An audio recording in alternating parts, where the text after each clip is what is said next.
Bom dia, boa tarde, boa noite para você que está me assistindo. Hoje vamos falar sobre um fenômeno que vem se alastrando em proporções avassaladoras. Tudo começa com um simples transmissor.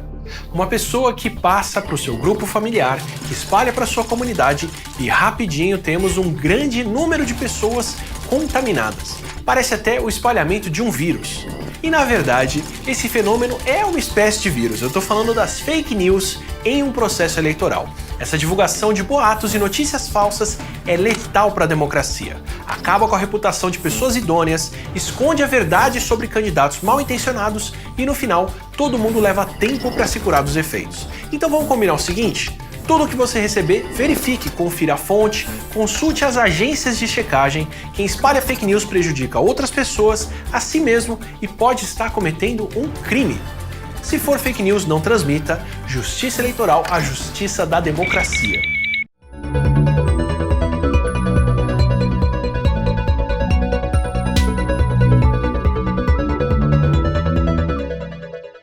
Olá, eu sou o Fabiano Pereira e está começando mais uma edição do Agenda 21 nas eleições 2020, uma iniciativa da UCP Pira 21 Piracicaba Realizando o Futuro, em parceria com o canal universitário de Piracicaba, TV USP e TV Unimep, com a Exalc USP e com a Universidade Metodista de Piracicaba. O objetivo do projeto é ouvir dos candidatos à Prefeitura Municipal da nossa cidade quais são suas propostas para o desenvolvimento sustentável de Piracicaba, abordando assuntos como sustentabilidade, meio ambiente, mobilidade, segurança, saúde, educação, emprego e geração de renda. Para isso, um grupo de profissionais conduzirá uma série de perguntas sobre esses temas, sempre tomando como base a Agenda 21 do município, que foi elaborada de forma colaborativa por diversos atores sociais, sob a coordenação da UCP Pira 21. O programa está dividido em 3 blocos de 10 minutos, perfazendo um total de 30 minutos. E para me acompanhar nesta conversa, eu gostaria de convidar o jornalista Caio Albuquerque,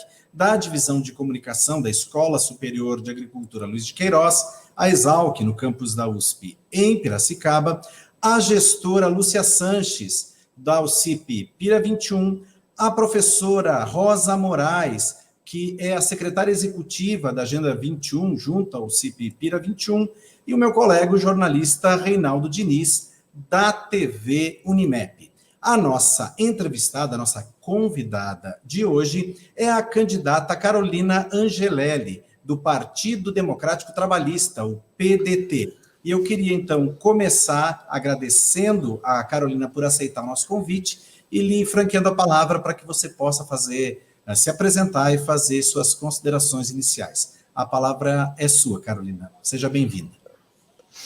Obrigada a todos pelo convite, por essa oportunidade de conversar um pouquinho com vocês. Conheço já o trabalho do Reinaldo, sou uma admiradora de tudo que ele vem desenvolvendo em Piracicaba, fiz Unimep, conheço de perto, tenho muitos amigos e profissionais queridos que também trabalham aqui na Exalc. Parabenizo por este trabalho que vocês estão desenvolvendo. A comunicação é muito importante para que a gente conheça os candidatos e esse cenário que nós estamos enfrentando, nós estamos aqui com uma pandemia, um cenário de pandemia que dificulta o nosso contato, a nossa aproximação com os eleitores, e nós estamos também vivendo um momento da nossa história que nós estamos sendo bombardeados por fake news. Então, eu acho muito importante também esse momento para trazer as informações essenciais para o eleitorado ter essa oportunidade de conhecer o nosso trabalho.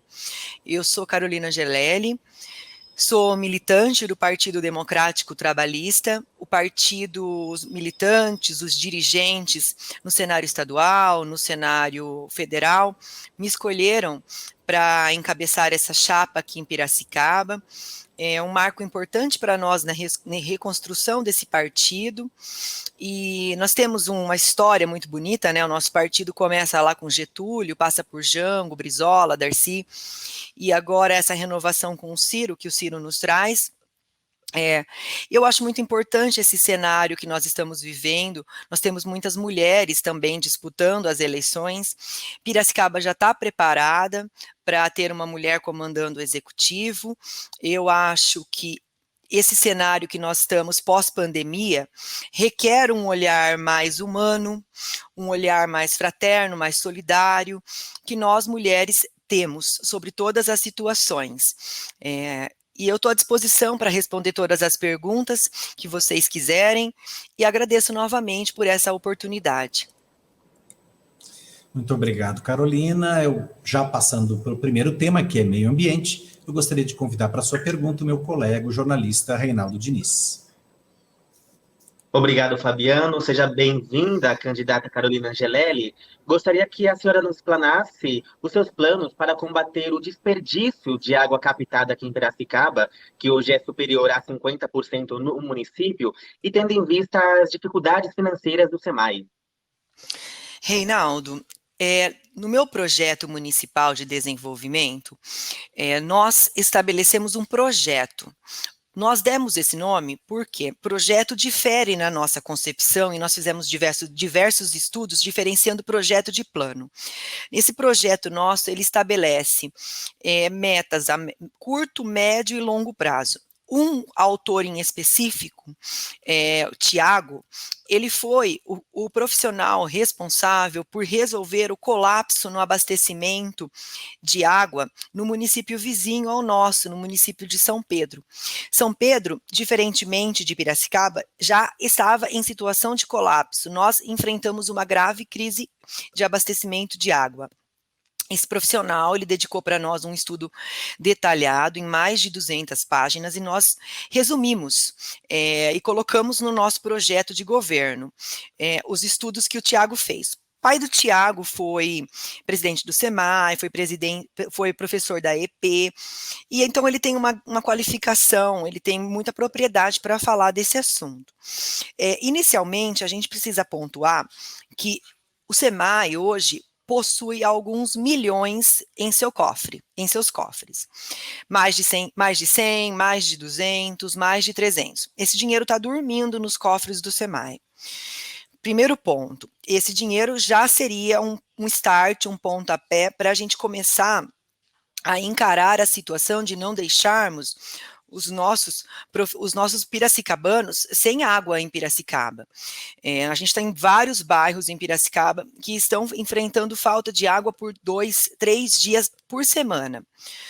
Tá, então primeiro ponto, o SEMAI possui em seus cofres alguns milhões dormindo e repousando. O segundo ponto, parece muito arcaico dizer isso, é importante a gente completar. Muitos bairros não possuem reservatórios, que são caixas de água. Então, a gente precisa também pensar nisso e melhorar os dutos. Os dutos são antigos, de quando a cidade ainda era pequena e não tinha tantos habitantes, do número de habitantes que nós temos agora. Então, os dutos também precisam ser melhorados. O investimento que nós precisamos fazer, nós temos o dinheiro para dar o start, nós precisamos rever o contrato de parceria público-privada que está submetido, que estabelece às águas do Mirante o controle do saneamento e o controle de fiscalização também sobre as perdas de água e sobre a Águas do Mirante fiscaliza as perdas de água e a Águas do Mirante também tem a incumbência de cobrar de quem deve. Só que essa relação ela é desastrosa para o município. E eu vou explicar para vocês por que essa relação é desastrosa. Se cabe a Águas do Mirante fazer a fiscalização das perdas e cabe a Águas do Mirante receber dos munícipes que estão em débito, ela não está fazendo. Por quê? Essa relação é desastrosa porque o SEMAI paga integral. Mesmo havendo dívida, mesmo havendo perdas, o repasse do SEMAI, o SEMAI está sendo oneroso para o município, porque em vez de ele esperar a cobrança ser feita e receber de quem está devendo ou recalcular as perdas, o SEMAI paga 100%. Então, a gente precisa fazer uma revisão no contrato, medir a satisfação popular e fazer os investimentos necessários, porque nós estamos vivendo é um período que tudo que nós estamos usando, a estrutura que nós estamos usando, todas estão obsoletas e ultrapassadas. Por isso que nós estamos enfrentando essa crise de abastecimento de água e uma crise também do saneamento, porque muitas ocupações de Piracicaba, nós temos mais de 60 ocupações, não possuem tratamento de esgoto. Obrigado, candidata. Ainda falando sobre meio ambiente, eu convido o jornalista Caio Albuquerque. Obrigado, Fabiano. Candidata, o mundo inteiro discute a questão climática e a necessidade de ações para combater o aquecimento global. Como é que você acredita que Piracicaba deve agir nos próximos anos para minimizar esse impacto localmente? Caio, veja só, os estudos que nós fizemos apontam que o índice de arborização da cidade de Piracicaba é inferior à capital do estado de São Paulo, a cidade de São Paulo. Então, nós temos hoje um cenário que nós temos menos árvores do que a cidade de São Paulo. Vamos começar por esse ponto. Outro fator que contribui muito para essa sensação térmica também da nossa cidade durante muito tempo, eles estão sucateando o transporte coletivo, impulsionando com que os piracicabanos utilizem mais seu carro próprio, transportes particulares. Esses ônibus que aqui estão hoje são extremamente poluentes, são extremamente desagradáveis, não oferecem nenhum conforto, são barulhentos e estressantes. O que acontece? O usuário deixa de usar o transporte coletivo porque ele é ultrapassado, porque ele é poluente, e começa a usar o seu carro próprio. Isso também precisa ser revisto, a gente precisa tirar mais carros das vias. Então, precisamos ter um plano de arborização, precisamos tirar mais carros das vias e medir os índices de poluição das maiores indústrias de Piracicaba, cobrando delas também um pacto para diminuição com metas. Eu acredito que eu respondi a sua pergunta. Se estiver faltando algum detalhe, você pode me chamar, Caio. Muito obrigado, candidata. Nós vamos agora para o nosso primeiro intervalo, mas é rapidinho, não saia daí.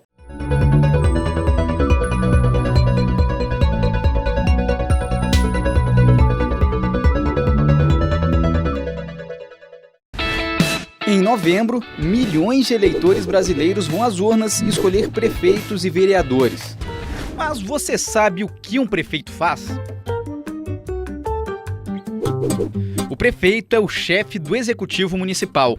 Isso quer dizer que ele chefia a administração da cidade. Cabe a ele elaborar políticas municipais de saúde, educação, habitação. Além disso, o prefeito deve sancionar ou vetar os projetos de lei aprovados pelo legislativo da cidade. A eleição para prefeito segue a mesma lógica da escolha de governadores e do presidente da República: votação majoritária. Em municípios com mais de 200 mil eleitores, a escolha pode ser feita em 2 turnos caso um candidato não alcance mais da metade dos votos válidos no primeiro turno. Nas demais cidades, quem vencer o primeiro turno, independentemente da quantidade de votos, é o eleito. O candidato à prefeitura precisa formar uma chapa indivisível com um candidato a vice, que vai chefiar a prefeitura em caso de afastamento do titular.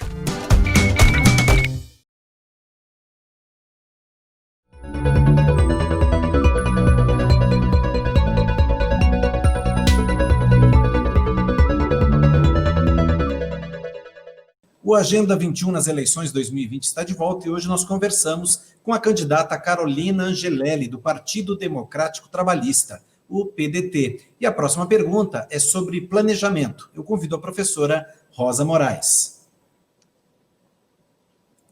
Carolina, uma das preocupações da Agenda 21 é em relação aos loteamentos irregulares que crescem dia a dia no nosso município, invadindo a área rural e também áreas de preservação ambiental.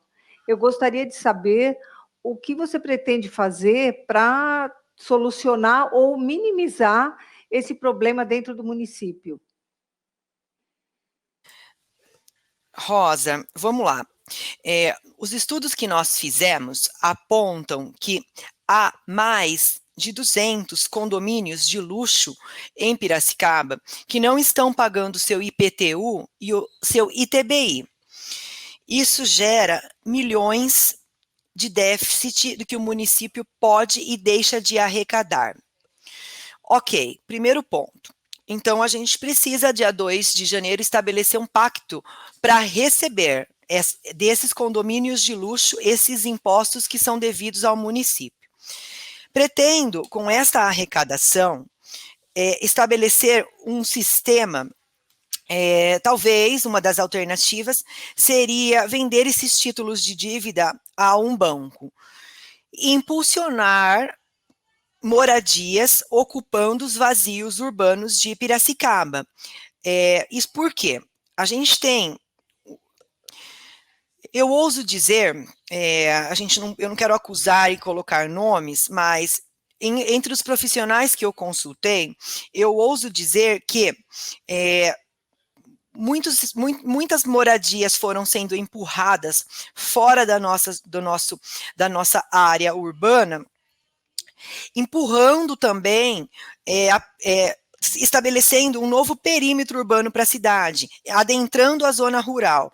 Piracicaba hoje possui muitas áreas, muitos terrenos, muitos imóveis na área central que estão desocupados, então a gente precisa rever essa relação de empurrar as famílias longe do perímetro urbano ou longe de onde a prefeitura consegue ter a cobertura, porque nós temos a cidade está se expandindo e o município não está conseguindo crescer, o braço do município não está conseguindo atingir. Então a gente tem loteamentos, bairros onde não passa ônibus, loteamentos e bairros onde não tem escola próxima, loteamentos e bairros onde não tem unidades de saúde próximas. Mas para a gente levar esses prédios, esses anexos municipais, vai custar muito caro para o município. Então, a gente pretende ter esse olhar de deixar e ocupar os vazios urbanos, executando essas dívidas para fazer uma política de compensação, uma política cruzada. Talvez a alternativa diante da crise financeira que nós vamos enfrentar e estamos enfrentando seja essa, executar essas dívidas e fazer um planejamento para não deixar a cidade crescer onde o braço do serviço público não está conseguindo alcançar. Muito obrigado, candidata. Agora, falando sobre mobilidade, eu convido Lúcia Sanches. Candidata, a violência no trânsito decorrente do aumento da frota de veículos é uma realidade em Piracicaba. Quais são os planos para mudar a situação em Piracicaba? Lúcia, a gente conversou com agentes de trânsito e profissionais diversos sobre mobilidade. O primeiro ponto, vamos começar da seguinte forma. Eu pretendo fazer 4 subprefeituras, norte, sul, leste e oeste, subprefeituras. Isso vai diminuir a necessidade do cidadão piracicabano precisar se deslocar do seu bairro para procurar serviços na sede da prefeitura aqui perto da Rua do Porto. Ele vai se deslocar menos, isso vai diminuir trânsito, o estresse, a poluição, vai gerar um impacto na economia desse cidadão piracicabano. A gente pretende descentralizar os serviços. Carol, isso vai custar alguma coisa? Podemos pensar na possibilidade, inclusive, Lúcia, de colocarmos essas unidades da prefeitura nos centros digitais ou em unidades que já existem no SEMAI. Ok, a gente já pretende dessa maneira olhar para a diminuição do nosso tráfego aqui em Piracicaba.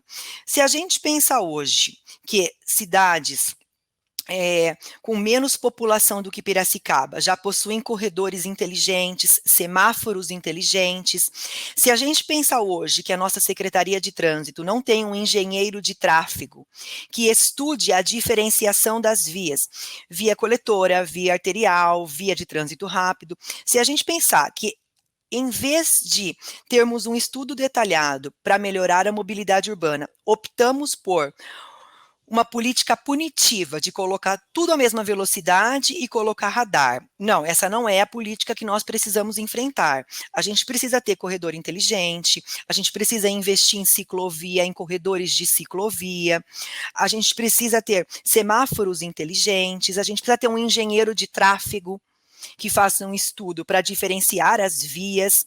A gente vai descentralizar o serviço do município com as 4 subprefeituras, inclusive nessas subprefeituras colocaremos também unidades do SAMU, porque hoje o SAMU está na área central, 8 das 8 viaturas estão na área central. Por que não colocarmos 2 em cada região, por exemplo, para facilitar o acesso, para facilitar o atendimento? Então, esses são os pontos deficientes que nós apontamos inicialmente. Precisamos de um engenheiro de tráfego que faça os estudos e diferencie as vias.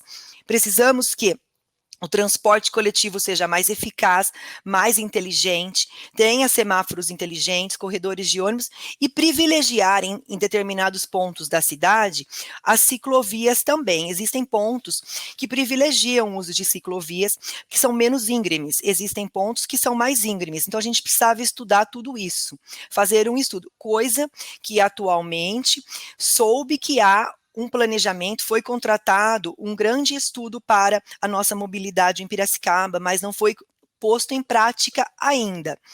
Então, quando a gente pensa em mobilidade, a gente pensa em cidade inteligente, que o cidadão piracicabano precisa se deslocar menos, tendo acesso ao que precisa dentro do seu bairro, para também diminuir, inclusive, a poluição, o estresse sonoro, entre outras coisas. Muito obrigado, candidata. Nós vamos para o nosso segundo intervalo, mas já voltamos, não saia daí.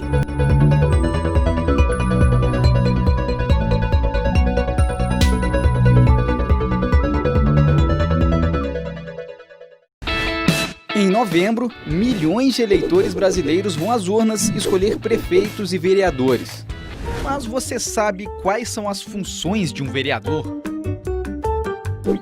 O vereador faz parte do poder legislativo da cidade. É um representante da sociedade. É ele que elabora projetos de lei que depois vão ser votados na Câmara Municipal. Também é responsabilidade do vereador fiscalizar as ações da prefeitura, principalmente no que diz respeito ao cumprimento da lei e à boa gestão do dinheiro público. A eleição para vereador é proporcional. Isso significa que nem sempre os mais votados conseguem um cargo na Câmara Municipal. Isso porque o Código Eleitoral prevê a aplicação dos quocientes eleitoral e partidário para esse tipo de votação. O quociente eleitoral é o número de votos válidos dividido pela quantidade de vagas. Por exemplo, se na votação para vereador forem confirmados 9.000 votos válidos e existem 9 vagas, o quociente eleitoral é igual a 1.000. Para saber o quociente partidário, é só pegar a quantidade de votos recebidos por todos os candidatos do partido e dividir pelo quociente eleitoral. Nessa mesma eleição imaginária, por exemplo, se um partido recebeu 2.000 votos, vai ter direito a 2 vagas na Câmara Municipal. Essas vagas vão ser ocupadas pelos 2 candidatos mais votados do partido.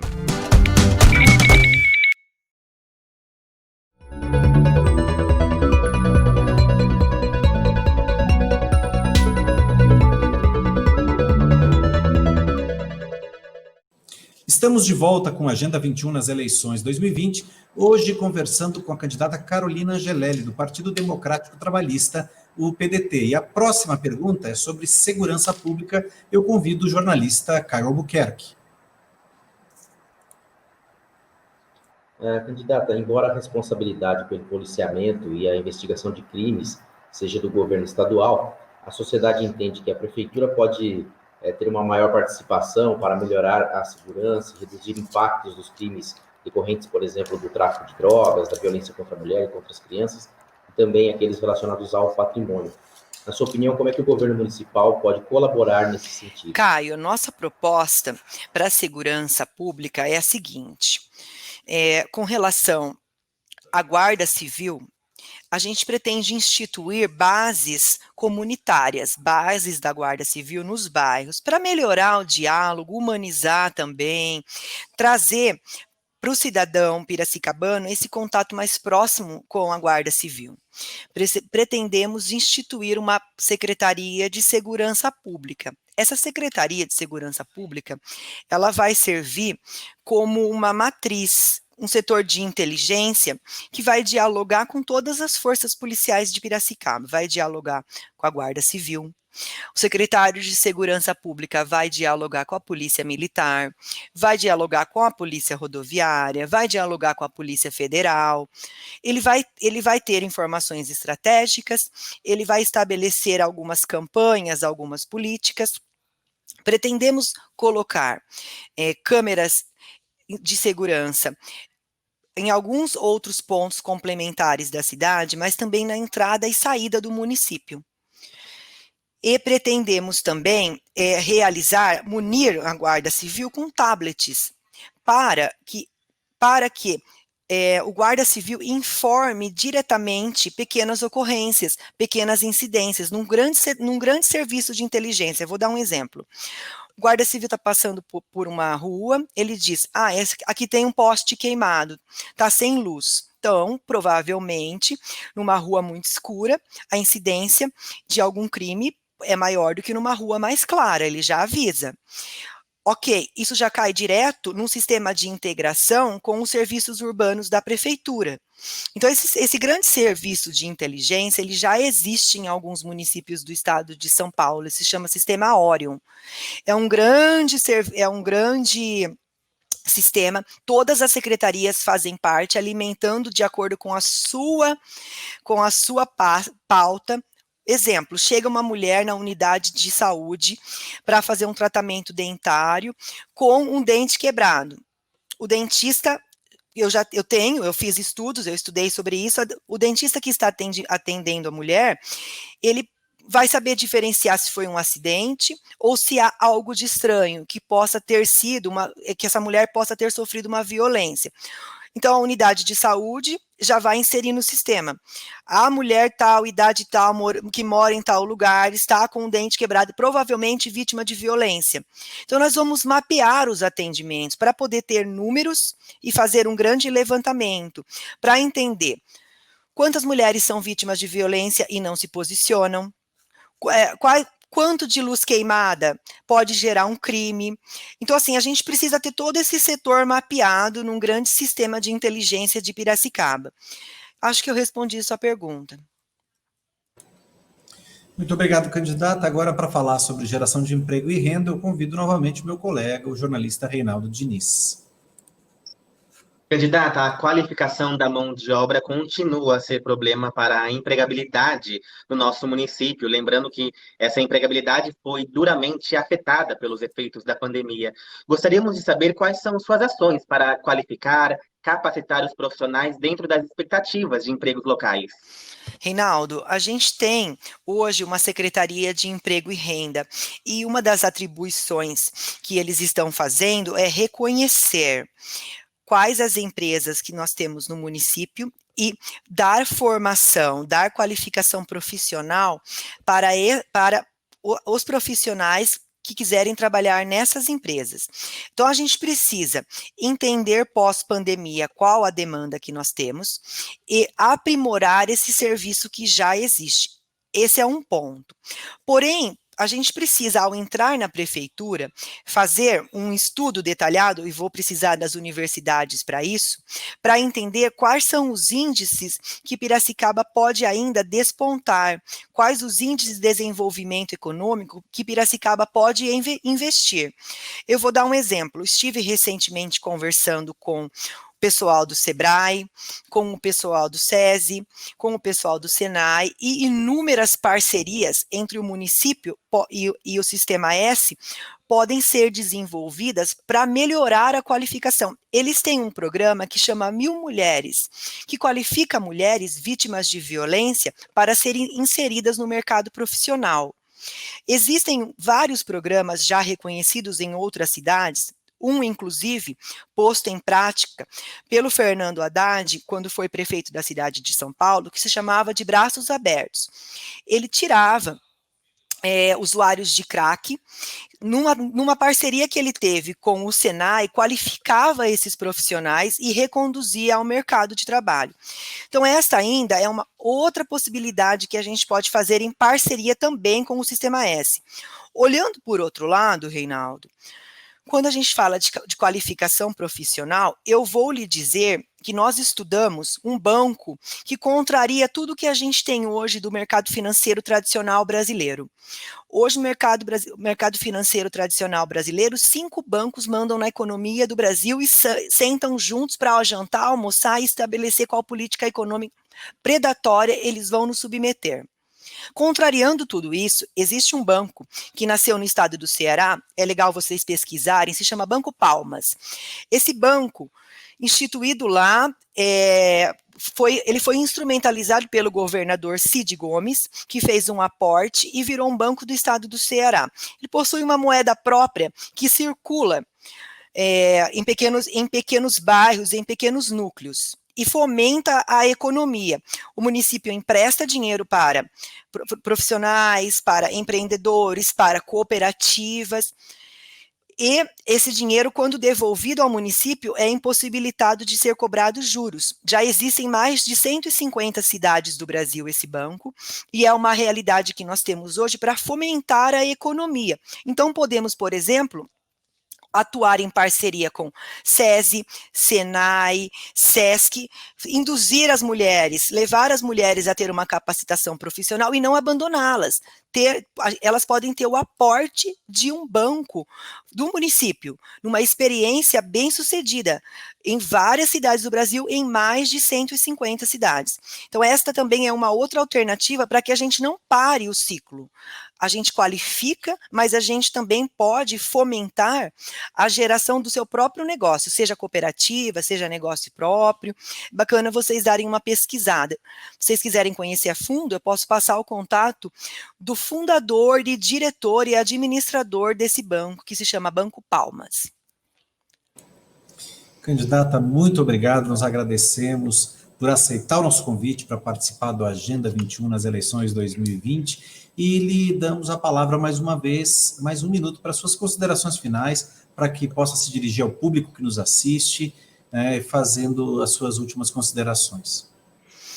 Ao eleitor piracicabano que está acompanhando esse trabalho realizado por profissionais da Unimep, por profissionais da Exalc, jornalistas consagrados em Piracicaba, dia 15, ele está muito próximo da gente, faltam 12 dias para a gente mudar o destino de Piracicaba para os próximos 4 anos. Precisamos pensar e relembrar do nosso sofrimento com a água, precisamos relembrar do nosso sofrimento com o transporte coletivo, precisamos lembrar que chegou um momento de novos ares, de novos ventos serem trazidos para Piracicaba. Eu sei como fazer. Eu elaborei um projeto municipal de desenvolvimento, um olhar detalhado, com mais de 200 páginas. Eu estou acompanhada dos melhores profissionais de Piracicaba e do Brasil, que prestaram a gentileza de contribuir com esse projeto. Ele está disponibilizado na íntegra para todos os eleitores de Piracicaba e do Brasil que quiserem receber. Basta acessar as nossas redes sociais e mandar um oi para a gente no WhatsApp. Nós desenvolvemos, graças aos recursos da tecnologia, um mecanismo fácil de busca.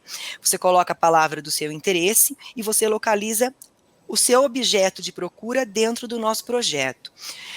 Eu acho que é isso, quero agradecer a oportunidade a todos e quero lembrar que os próximos 4 anos podem ser decisivos. A gente pode amanhecer dia 2 de janeiro com uma mudança ou podemos amanhecer dia 2 de janeiro na mesma situação, depende de cada um de nós. Nós agradecemos mais uma vez a candidata Carolina Angelelli, do Partido Democrático Trabalhista, o PDT, por aceitar o nosso convite para participar do Agenda 21 nas eleições de 2020. Agradeço também aos meus colegas de bancada que tomaram parte comigo durante todas as edições desse projeto. E agradecemos de forma muito especial a você que nos acompanhou durante toda a série de entrevistas do Agenda 21 nas eleições. Lembrando que a sua participação é parte fundamental da democracia. Então assista, tome ciência das propostas de cada candidato, de cada candidata, faça sua escolha e participe. A democracia é uma construção coletiva. Nós agradecemos mais uma vez a sua parceria e nos vemos na próxima oportunidade. Um grande abraço e até lá. Tchau.